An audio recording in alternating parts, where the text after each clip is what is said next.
All right, y'all. So just to piggyback off that case study I sent you earlier, the one I posted maybe a couple hours ago, real client. And this story I'm going to tell you is a story that a lot of people don't realize is extremely common for business owners. So this client, he runs a super solid business. His revenue is pretty strong. That wasn't the issue. The issue today for him was his cash flow timing. He's got customers that refuse to pay up front anywhere between 20 to 70% for the jobs that he's doing for them. So he would do that himself.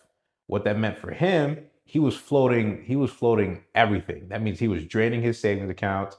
He was floating everything on the credit card, his personal credit cards, not even business, personal credit cards, anywhere between 4 to 7 months at a time. So on paper, the lenders, they didn't see the hustle. What they were looking at was a guy of high utilization, volatile balances, and he was supporting his business on personal credit cards. That is the recipe for how good operators get stuck, y'all. So remember that lesson. Now, on our first call, the first thing I had to do was set the expectations right. Let them know that, hey, we're not going to force any numbers here. Then on the second call, it was imperative that Taylor, she reinforced what we were talking about, those expectations. Walk them through the cash flow and make sure everyone was aligned. Now, once we knew we were aligned, which was critical, by the way, if you're not in alignment, you can't really work the deal. But once we were in line, we got to the real business.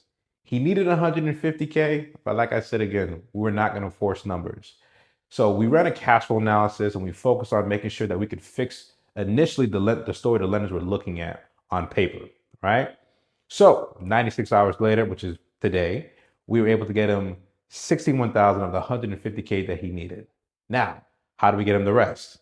From here, we're gonna work with him on staging the remaining funding, meaning do a good job with payments, be consistent, we're gonna get you more funding. Now, guys, if you don't believe me, that's how real underwriting is actually done. It's not we get you 150 the moment you apply. No, there's a lot more to it than meets the eye. So if this sounds familiar, you guys like what I'm talking about, and you're in the same situation, comment deal below, and I'll send you the operating framework to get funding. Later, y'all.